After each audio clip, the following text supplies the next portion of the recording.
Another twist in what's become a quite bizarre boarding house dispute. Last night, tenants complained about issues with cameras and the cleaner. Well, today, things took an ugly turn.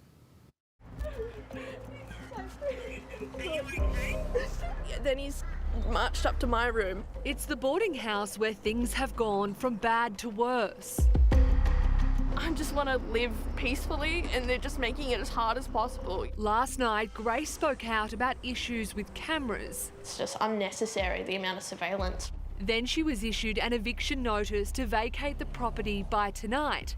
Now this. I was in my room and I got a call from Tom saying that the landlord, or who we assume is the landlord, forced him and screamed at him off the property. Grace had asked former housemate Tom, who was evicted on Friday, for help. But when Adam and his son Nick Keramos, who we now know to be the landlord, saw the pair, Grace claims they got angry. I've opened the door and he's pushed himself into my room and gotten in my face, and then I went to pull out my phone to start recording it and he's physically snatched it out of my hand. Grace fled the property to the side street, calling our office in distress. He was just threatening me with police action and he's telling me I had to get Tom off the property. She then notified police as we rushed to the house, Grace recounting her claim to us that Nick Keramos grabbed her phone. And tried to walk off with it, and I've tried to snatch it back. We had done nothing to start this. It was just my friend Tom coming over to help me unpack, so I was doing what they wanted me to, get out. Nick later driving away in his car, leaving Adam to do the talking. How you going, mate? Good?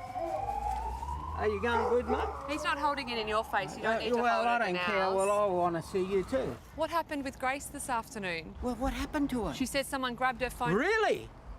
I don't think it's funny. I don't think it's funny either. What would they do that for? Yeah, that's the Well, that's what I'd question. like to know too. What would they do that for? Why did Nick do that? Nick? Did he? I don't know. I didn't see it. It's all she's coming So out. how do you know what happened then? Oh, Going round Peppy, Peppy. Hey, Peppy. I thought we just got my name straight as Pippa. Oh, sorry. I apologise for that. I do apologise. As Adam continued to antagonise Grace. We're just here waiting with Grace until she can get her stuff out. She can get her stuff out. No one's stopping her. She just feels a bit unsafe at the moment. Why? Even after we moved away, Adam continued to be a pest. We Are you haven't happy with how you and your son have behaved? I'm happy. I'm not happy because of you, because you only look one side. You see, that's the whole trouble. Well, I'm asking and you. the thing is, mate, I'm going to say this. If any of you blokes here say she's just a pretty face, she's not. She is smart, really smart. So don't ever say that. Are you happy with how you've behaved? I'm happy with the way I have to behave because I haven't done anything wrong. After waiting more than 3 hours for police, Grace removes the rest of her belongings while Adam saws off fellow evictee Tom's door handle. Making sparks go everywhere. It was quite dangerous, really. The police did finally show, but told Grace to make a statement at her local police station. Today, filing a report, the end to a sorry rental chapter. I'm feeling quite drained, somewhat powerless, but at least glad to be out of the situation officially. Well, Grace has now moved into a new home while police continue their inquiries.